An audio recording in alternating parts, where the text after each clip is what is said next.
Magandang hapon! Kumusta po? Narito po ulit ang update natin para sa lagay ng ating panahon. Ngayong hapon po ng May 27, 2024 na kung saan sa ngayon ay patuloy pa rin na lumalakas ang bagyong si Aghon habang nasa silangang baybayin pa rin po ng Isabela. Nataglay pa rin ang lakas ng hangin na umaabot po sa 185 kilometers per hour habang patuloy pa rin ang pagkilos nito pa northeastward, paakyat, papalayo na po dito sa ating kalupaan. Pero yung habagat po ay hinahatak pa rin ito at pinapalakas at sa susunod na mga araw ay posibleng opisyal na ideklara ang simula ng habagat season o yung tag-ulan season.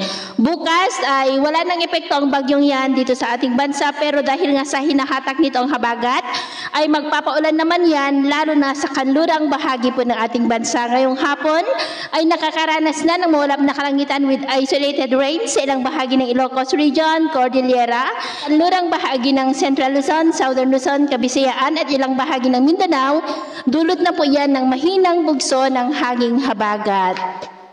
Sa ngayon ay mayroon pa rin pong nakataas na wind signal number 1 sa ilang bahagi po ng southern portion ng Isabela, sa may Dinapige, Palanan at maging sa northern portion ng Aurora sa may Dilasag at Kasiguran, maging po sa ilang bahagi ng northeastern at southern portions ng Isabela sa may Divilacan, San Mariano, San Guillermo, Jones, Etiague, San Agustin, Ilagan City, Benito Salivien, City of Kawayan, Maconacon, Angadanan, Nagilian, the eastern portion of Quirino sa may Madela, Nagtipunan, Aglipay, the southern portion ng Nueva Vizcaya sa may Alfonso Castañeda, sa nalalabing bahagi ng Aurora, the northern portion of Quezon, General Nacar, Infanta, Real, kasama na pong Polillo Islands, at sa northwestern portion po ng Camarines Norte sa may Parasale, Jose Panganiban, Vinsons, Kapalonga, kasama na po ang Calaguas Islands.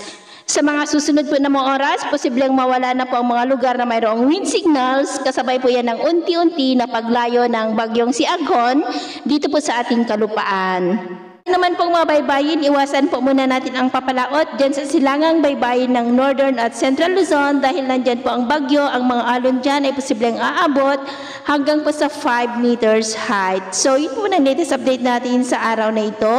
At ako pa muli si James na nagsasabing sa kahit anong pagsubok po na darating sa ating buhay, huwag na huwag po tayong mawawalan ng pag-asa. Thank you and God bless!